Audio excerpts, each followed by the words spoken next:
the panel will discuss ways to encourage diversity in science, or in fact, the value of diversity for science. And my first question, it's an open question to all of you. It's really, what do you think are the main, I have presented some, but based on your experience, what is the main barrier that exists in science, barrier to diversity in science, and always on, from your perspective and your experience, what ways are the most appropriate to tackle these barriers? So, Jaqueline, I will start with you. Okay. Despite the barriers that have already presented, I think here, from my perspective, especially in science in Brazil, we have the social barrier that are very important, because social barrier, they are in all the ways. So people do not get the good education along their life because they have social barriers. And then if they don't get good education, they cannot go through good universities, or they barely go to the university, especially in science field. And then if they don't go to the university, they don't have a good education to be a good science sometimes, and mostly they don't pursue a career in science. So I think in Brazil, we have the social disparities. They are very important to jump these barriers, to break these barriers. Thank you, Jaqueline. May-Britt, I will ask the same question to you about the barriers that you think exist, or you have encountered, or any strategies that you think may be useful to address these barriers. So strategies for increasing diversity? Yes, increasing diversity. So I think one argument that people will understand is that to be a scientist, then you need a lot. You need a talent, you need to have the passion for science, you need so much. And then if we restrict the population where we search for people to do science, we just fool ourselves, because we need to expand and we need to go and look for talents everywhere. Because science is like art. It's creative, and you are not creative if you are only talking to people. Can you imagine if there were only May-Britts around? It would be horrible. So in science, we need everybody, and we need to have good discussions. So I think it would be foolish not to support diversity in science. I think that's a very important point, and is really the point of that you make is leveraging the talent, the pool of talent, and so just thinking about that, I was thinking about what Brazil has done to address these issues in terms of allowing underrepresented group to access higher education. Or so, Vinícius, do you want to say something about that? Yes, I think this is an important topic that we need to discuss. For example, because when you see the science in today, we see a photograph that is a consequence of all inequities that our society passed during the past. So, but we need to see like a movie, because we think that we are at a transition age. For example, if I may, I want to ask the audience that which of you is the first scientist or the first person in your family that got into university? Please raise your hand. Me? You have to see me too. I did ask you this because 10 years, 50 years ago, here in Brazil, this is not possible because we had a barrier. So we did need to do social movement that, for example, we need to pass a law here in Brazil that permit that at least half of enrollment of university need to be from people that they are from public school. So because of this, we achieved that we changed the face of university here in Brazil. So I think we need to do this in our world. We need to begin to transform access of higher education. Thank you, Vinícius. In fact, I mean, the point you are making whole is the fact that, yes, there are barriers, but there are also, I mean, we should leverage different ways to make people participate more. And one of the ways that the literature really discuss a lot is the role of mentorship, of coaching, to allow people to have a career in science. So, Jaqueline, do you want to share any experience about mentorship? Yeah, sure. Well, I think the mentorship in our lives, it's the most important factor when you are into a science group, especially because the mentor is the person who you look like and you say, yes, I would be like this person. Oh, no, don't want to be like this person. So it happens.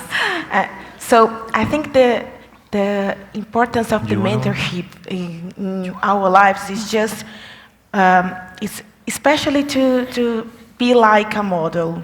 And as leads, as I am now a leader, I just feel like it's my whole to open the space to diversity. So we have the power to bring more diversity to our groups, and sometimes we just stick on the education level and we don't see the panel. I feel like we don't look to the population and see, so what the background of this person, what the inequalities that she or he is facing to be here. So can I help this person be in science despite of the, I will not say effort, but I would say, how could I say this? It's just like meritocracy. I don't know if you understand well this, but here in Brazil we think a lot of, she deserves, he deserves.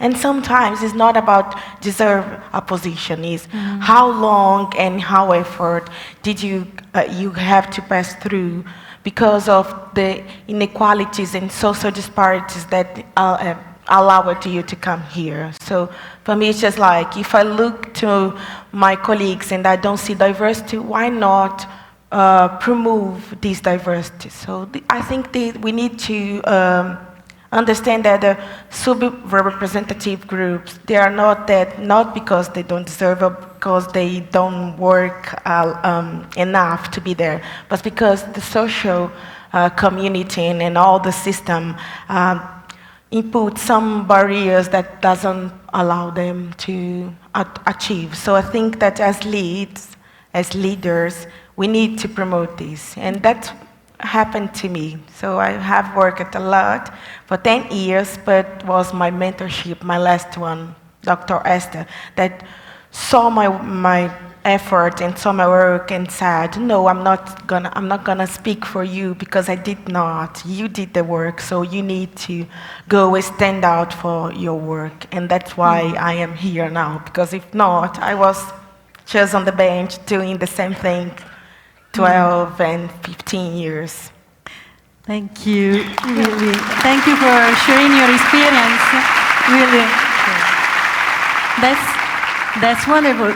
Because looking at you, I mean, I think also of the role models you are playing for the generation that really watch you on stage. So, May-Britt, may I ask you, did you have anyone that mentored you, or are you mentoring someone, and or do you think that this is really something that is important? How to convey also this idea to policymakers that is important to have this kind of initiatives and practice?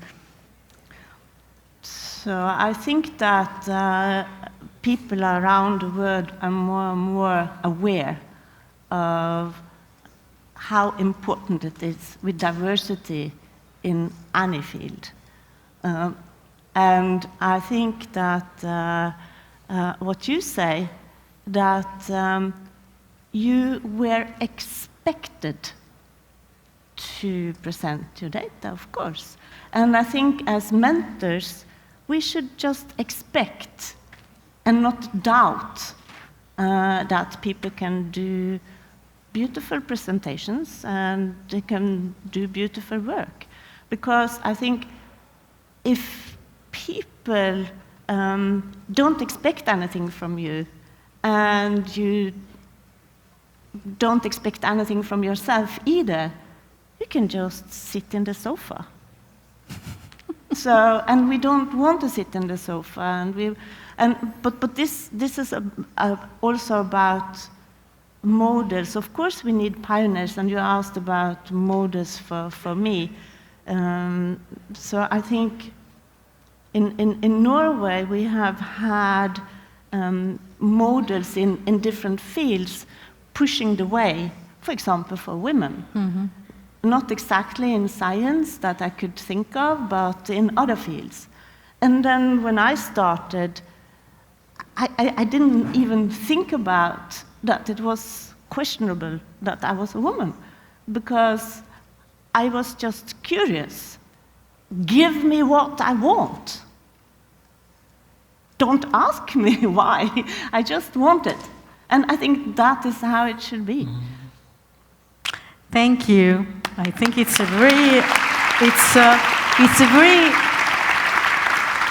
true. Because we deserve it as human beings. Exactly. We need scientists. But should I say? I should not say but. Maybe and.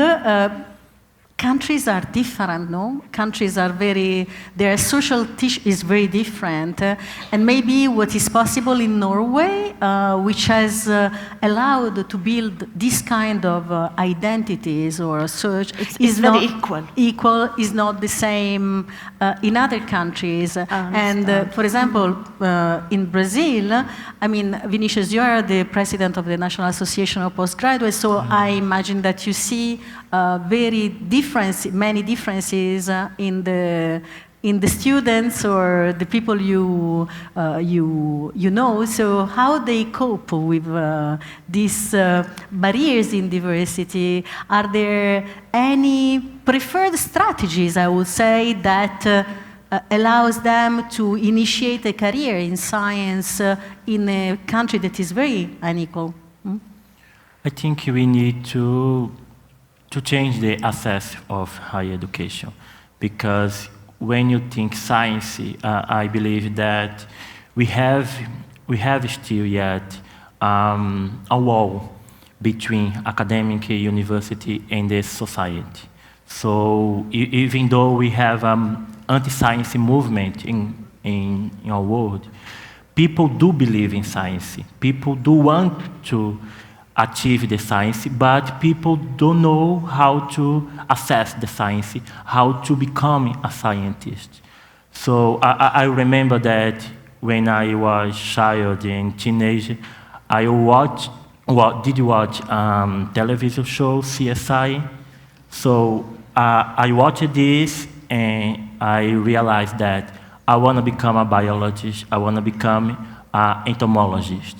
But I didn't know how to become a scientist. So I need to be at university to see the path that how I am become a scientist. So we need to change the access of higher education, because, especially when you talk about diversity, because science needs diversity. Science needs to have more different views and different thoughts, different thinkers, because we have a society that we only look at one way for resolve some problem.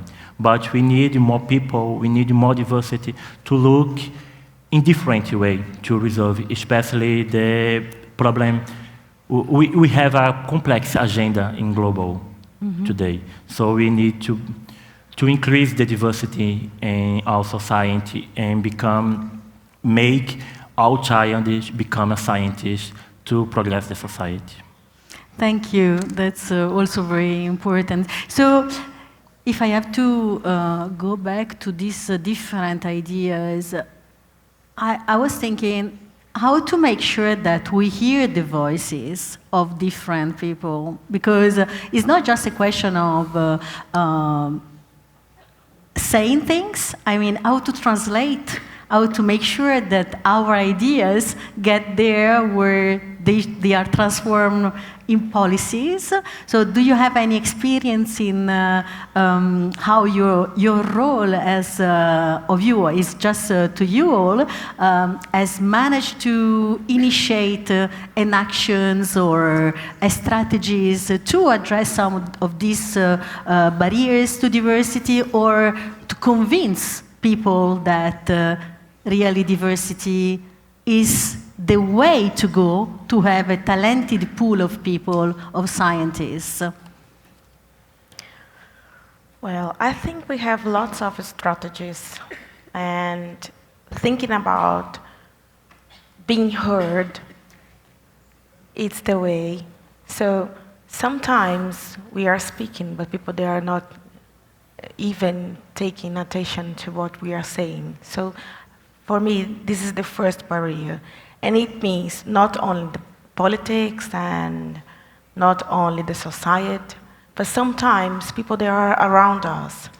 So when we speak about diversity, we are not just speaking about gender, we are not just speaking about ethnicity, we are speaking about different backgrounds, with different, especially here in Brazil, that we have lots of different regions, geographical regions with different cultures.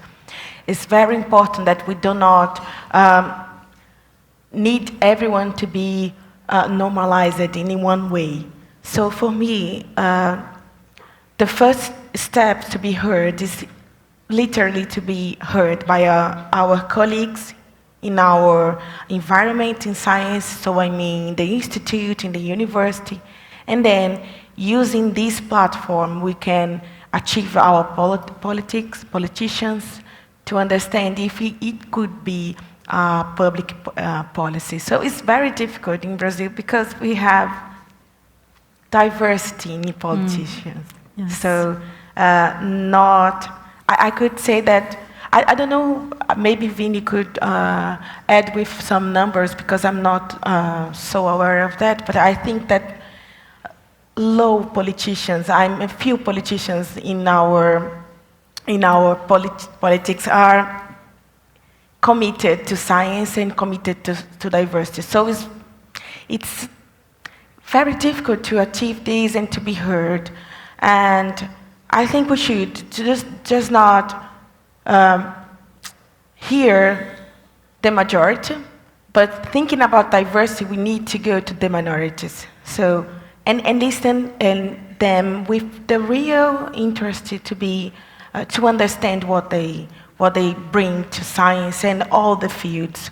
So I think it's not just an endeavor to get diversity, but transform this a culture in our world. I mean, in every field of our lives. Thank you, Jaqueline. May-Britt, do you want? Yes, I just have a question. How many people do you think are sitting in here, in this room?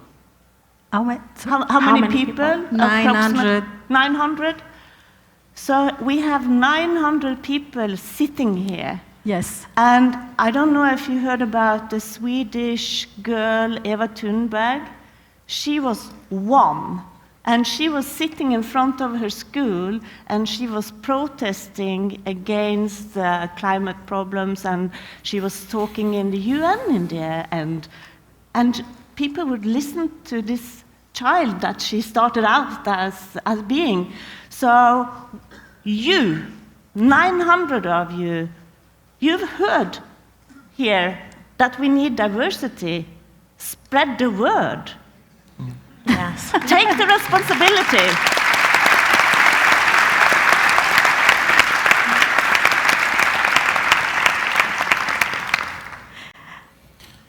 Yes, I agree, because we need to occupy this space. We grow up, we think that science and politics need to be separate, but not, need to be together. We need, as science, be in political movement to change the world. Because when you think create our future together with science, this is the real. We need, especially as younger people, we need to occupy this space to be our voice heard by our country, by the university, by the world. Because just this, we can change the way that we view the society. Because if we don't occupy this space, other people will. But these other people maybe cannot think like us, maybe cannot activate to change the world like us can. So we need to occupy this space. We need to be heard like this in this panel, but we need to do some political movement, even though a local movement or national movement or a global movement. And we need to join forces. Thank you. That's great. So I think this is really the best conclusion of this panel that I would have really dreamed of, because we have touched so many issues, so many things, starting with this idea that, in fact, leveraging diversity is crucial and vital for science and for building a better future in science. I think that's important. And then this important message to you all that are here, you are the voice, you are the next generation. And so we believe in you, and you have to bring this idea that science needs diversity to be better. And I have, just to conclude, just yes or no, do you feel that your educational institution or your workplace address diversity in the right manner? Yes or no? Okay, that's perfect. Thank you. Thank you very much. Thank you. Thank you. Thank you.